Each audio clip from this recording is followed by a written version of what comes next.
Aujourd'hui, je vais vous parler de la tuberculose. La tuberculose est le moment où les bactéries tuberculeuses commencent à se multiplier dans votre corps sans que votre système immunitaire puisse les arrêter. La tuberculose est une maladie pulmonaire contagieuse qui se transmet par une bactérie, le bacille de Koch. Communément appelée TB en anglais, est une maladie bactérienne infectieuse. La tuberculose est la principale cause d'infection dans le monde.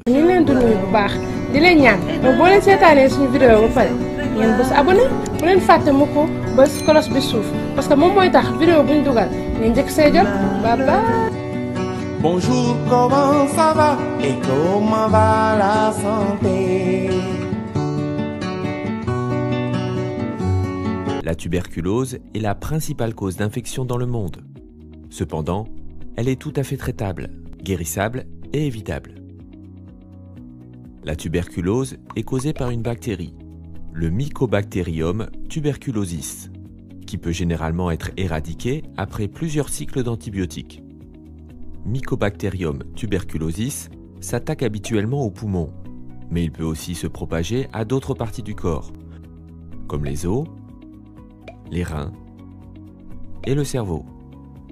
Les symptômes de la tuberculose peuvent varier d'une personne à l'autre, mais si vous présentez l'un des symptômes suivants pendant 2 semaines ou plus, veuillez consulter immédiatement un médecin. Toux persistante, fatigue constante, perte de poids inexpliquée, perte d'appétit, fièvre, hémoptysie, sueur nocturne, douleur thoracique, essoufflement, col rigide, urine ensanglantée, mal de dos, douleur pelvienne, enflure du cou, menstruation irrégulière. La bactérie de la tuberculose se propage dans l'air. Elle peut se transmettre d'une personne à l'autre si une personne atteinte d'une infection tuberculeuse des poumons ou de la gorge tousse, rit, parle ou chante.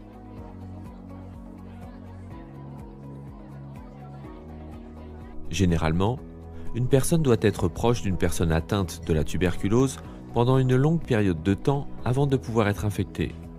La tuberculose se propage généralement parmi les familles, les amis proches et les collègues de travail.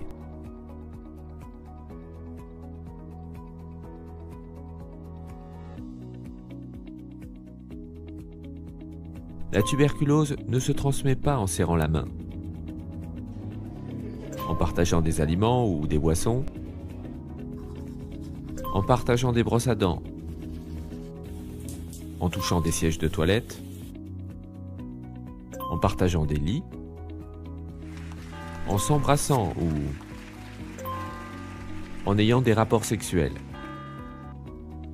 Les personnes qui courent le plus grand risque de développer la tuberculose sont les enfants, les personnes atteintes de maladies préexistantes comme le diabète ou le VIH, les personnes suivant une chimiothérapie, les femmes enceintes et les nourrissons.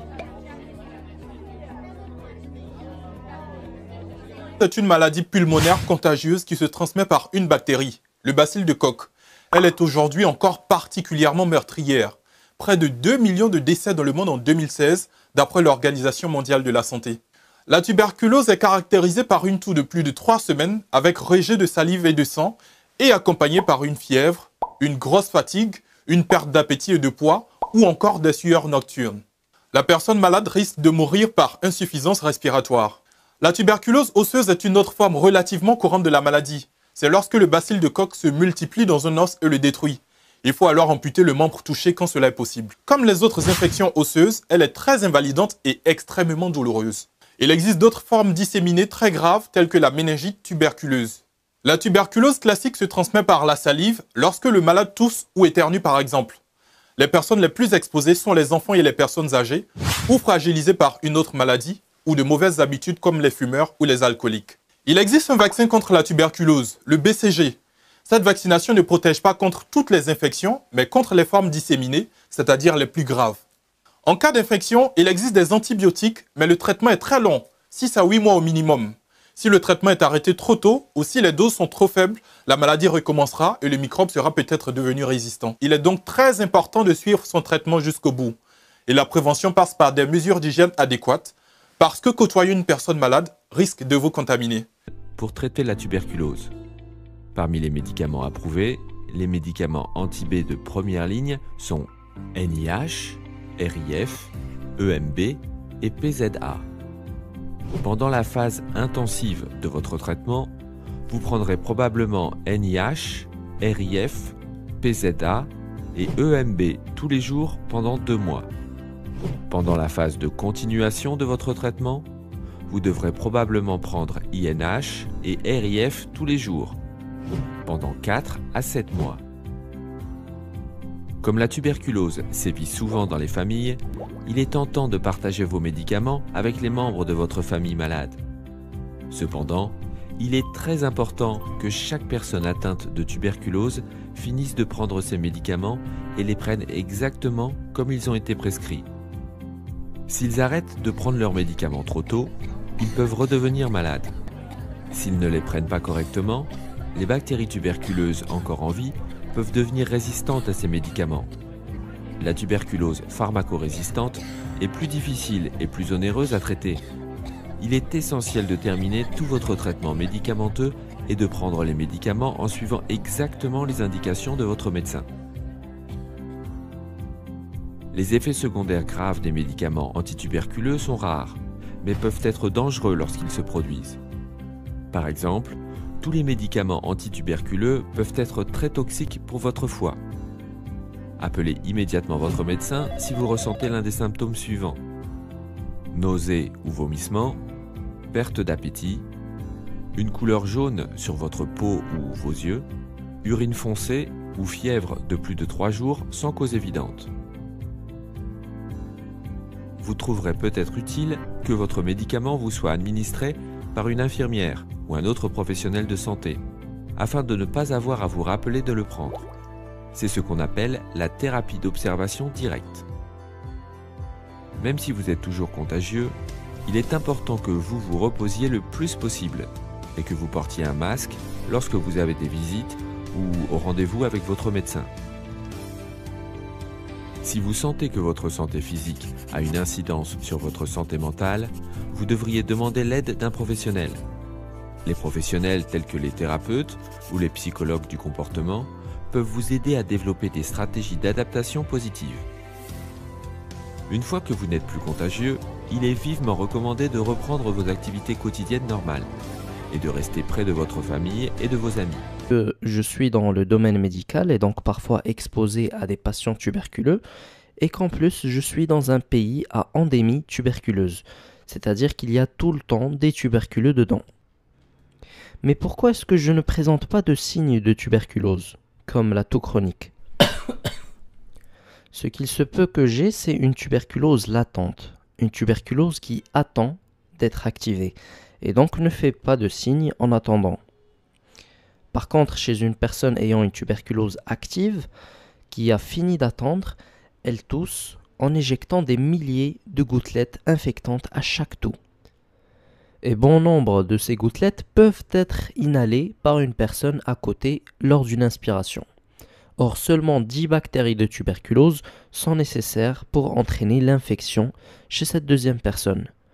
10 bacilles plus précisément, puisque ce sont des bactéries cylindriques. Bacilles. C'est pour ça que les personnes atteintes de tuberculose active peuvent être mises en quarantaine pour éviter une transmission massive de tuberculose par la toux ou par l'éternuement. Une fois inhalées, ces bacilles vont voyager jusqu'aux alvéoles pulmonaires et s'y déposer, et vont s'y multiplier pendant quelques semaines pour atteindre une colonie de bactéries suffisante pour que notre organisme génère une réponse immunitaire cellulaire par les lymphocytes T surtout. Lymphocytes T comme tuberculose. Ce premier contact déclenchant cette réaction immunitaire cellulaire avec les bacilles tuberculeux, c'est la primo-infection. Cliniquement, cette primo-infection ne cause généralement pas de signes chez l'adulte, car son immunité contrôle l'infection comme on va voir. Chez l'enfant par contre, il y a de la toux bien souvent, avec des adénopathies périphériques. Sur la radiothorax, là où l'attaque a lieu, on voit un chancre, une sorte d'ulcère, et on voit aussi le ganglion qui a drainé la zone du chancre. Et on appelle ce chancre, avec le ganglion qui le draine, le complexe primaire. Donc pour la primo-infection, souvent il n'y a rien cliniquement et peut-être un complexe primaire sur la radio. Pendant cette attaque immunitaire, de grands nombres de lymphocytes se sont rassemblés autour des bacilles et au bout d'un moment, les bacilles sont sous contrôle. Ils sont endormis par les lymphocytes. On parle alors de tuberculose latente, dont l'attente peut durer plusieurs années, voire jusqu'à la fin de la vie. Et si on fait une biopsie, on va voir un granulome épithélio-giganto-cellulaire avec nécrose caséeuse. Et je vais expliquer ce nom bizarroïde, ne vous inquiétez pas. Granulome, c'est parce qu'il y a plusieurs cellules immunitaires rassemblées. Ces cellules sont épithélio et giganto parce que les lymphocytes font que les macrophages d'à côté se transforment en cellules épithélioïdes et en cellules géantes. Et ce qui est spécifique à la tuberculose dans ce granulome, c'est la nécrose caséeuse. Il y a de la mort cellulaire, nécrose, qui ressemble à du fromage, cheese caséeuse, nécrose caséeuse, car la nécrose de la tuberculose est de couleur blanche ou jaune, comme le fromage. Donc vous voyez que ces granulomes faits de cellules immunitaires vont encercler les bacilles et les empêcher de faire les bêtises. On parle de tuberculose latente. Ce qu'elle attend, c'est qu'il y ait une diminution de l'immunité pour s'échapper des granulomes et causer la tuberculose maladie, qui est souvent une tuberculose pulmonaire. Mais ça peut passer dans le sang et toucher n'importe quel système. Vous pouvez avoir des adénopathies, des signes osseux, des signes urinaires, des signes digestifs, bref tout. Pire que ça, les bacilles peuvent ne pas toucher juste un système, mais se disséminer dans le corps et faire des milliers de petits foyers dans les organes. C'est la milière, des milliers de petits foyers dans tout le corps, comme ici dans les poumons. Et ça, c'est encore plus grave. On a parlé du cas de diminution de l'immunité, mais cette immunité peut être faible dès le début, comme chez le jeune enfant, et les vieux, ou les gens prenant des traitements diminuant leur immunité. Et dans ce cas, on verra directement ces complications dont on a parlé, comme la tuberculose d'un des systèmes ou encore la miliaire. Pour les signes dont va vous parler un patient ayant la tuberculose maladie, rappelez-vous de la toux chronique, puisque la tuberculose maladie est très souvent pulmonaire, et cette toux dure plus de 2 semaines. Par opposition, une toux aiguë dure moins de 2 semaines. Et cette toux chronique résiste au traitement classique, puisque les antibiotiques qu'on donne d'habitude n'ont pas d'effet sur le bacille tuberculeux. Et en plus de la toux, on a 4 signes généraux qui sont les plus fréquents, quel que soit le type de la maladie tuberculeuse. La tuberculose commence par un T, tuberculose, comme température. Le tuberculeux a donc de la fièvre. Et cette fièvre va donner des sueurs la nuit. Les habits sont carrément mouillés. Et quand le patient vous dit ça, il faut penser justement à la tuberculose. Et à cause de ce qui se passe les nuits, il n'a pas d'appétit, anorexie, quand il se lève. Et du coup, il va perdre du poids, amaigrissement. Les 4 lettres de ces signes forment le nom SAFA. SAFA, tous depuis longtemps, elle a probablement de la tuberculose. S pour sueur nocturne, A pour amaigrissement, F pour fièvre et A encore pour anorexie. À toutes les SAFA qui regardent cette vidéo, je vous offre ce bouquet pour nous excuser. Et quand il y a ces signes, on va faire un test nommé l'IDR à la tuberculine, intradermoréaction à la tuberculine. J'en parle en commentaire avec le vaccin de la tuberculose sous la vidéo pour faire plus léger. Vous trouverez des astuces et une explication très claire pour les deux, l'IDR et le vaccin. Maintenant un peu de bactériologie, car c'est avec ça que le labo détecte les bacilles tuberculeux. C'est intéressant que le moyen de transmission principal de la tuberculose soit la toux, en anglais cough, car le bacille de la tuberculose est le bacille de Koch, Koch, aussi appelé le Mycobacterium tuberculosis, puisqu'il fait partie, avec le Mycobacterium leprae, responsable de la lèpre, de la famille des mycobactéries. Et ce qui est unique aux bactéries de cette famille, c'est la façon avec laquelle elles se colorent quand on utilise la coloration de Ziehl-Neelsen. Cette propriété spéciale de coloration, c'est l'acido-alcoolo-résistance. C'est-à-dire que quand on les colore à la Ziehl-Neelsen, qui est une coloration, mais qu'on essaye de les décolorer par l'acide ou par l'alcool, elles résistent. Elles ne se décolorent pas. Pourquoi? Car à partir du C de myco-bactéries, on peut lire si en allant de droite à gauche, si de acide, et en allant de gauche à droite, on peut lire co de alcool. Les mycobactéries contiennent l'acide et l'alcool dans leur nom, et donc ils y résistent facilement et ne se décolorent pas. Les mycobactéries sont donc des bacilles acido-alcoolo-résistants. Bar. Regardons ensemble le bar du Nil pour nous rappeler que les bars sont colorés par le Nielsen. Ziehl-Neelsen. Ça fait beaucoup d'informations, mais ne vous inquiétez pas, on va résumer tout ça. La primo-infection. Une personne ayant une tuberculose active tousse en éjectant des milliers de gouttelettes contenant les bacilles de Koch. Ces bacilles vont alors être inhalées par une autre personne et arriver jusqu'à ses alvéoles. Les macrophages arrivent en premier et vont présenter l'antigène tuberculeux à un lymphocyte T qui peut le reconnaître. Ce lymphocyte T aura besoin de temps de multiplication pendant lequel l'IDR sera donc négative. L'IDR, je rappelle, est sous la vidéo. Une fois qu'ils sont assez nombreux, les lymphocytes T transforment les macrophages en cellules épithélioïdes et en cellules géantes, car ce sont les cellules pouvant arrêter le bacille de Koch. Et en effet, les lymphocytes avec les cellules épithélioïdes et géantes vont encercler les bacilles de Koch et ça va sentir le fromage au milieu. C'est le granulome épithélio-gigantocellulaire à nécrose caséeuse. Tout ce qu'on vient de voir, c'est la primo-infection et elle s'arrête là. Souvent, il n'y a pas de signe clinique, mais si on fait une radiothorax, on peut voir le complexe primaire, soit le chancre avec son ganglion.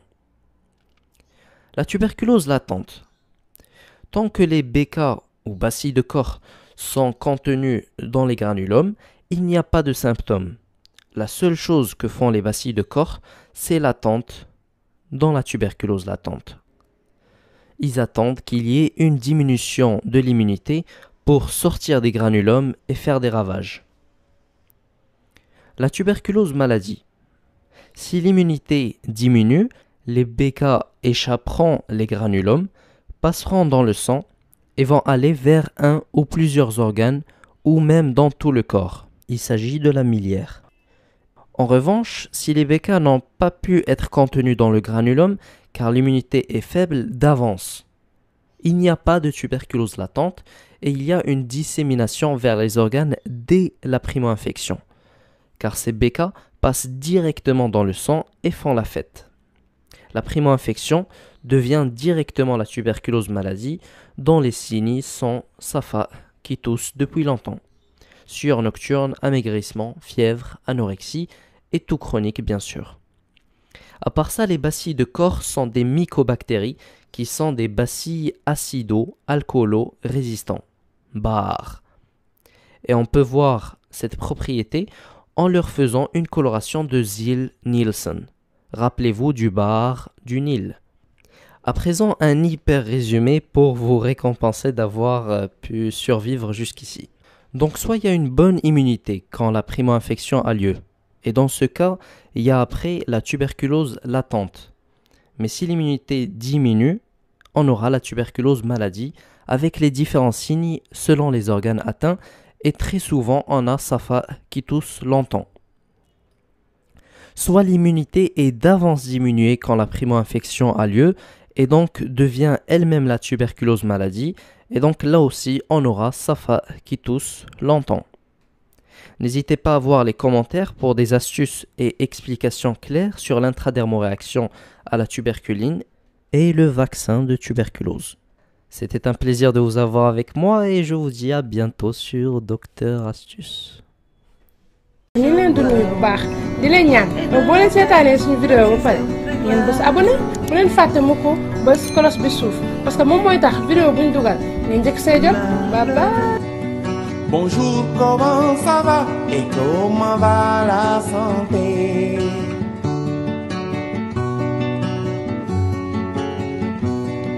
Bonjour, comment ça va et comment va la santé?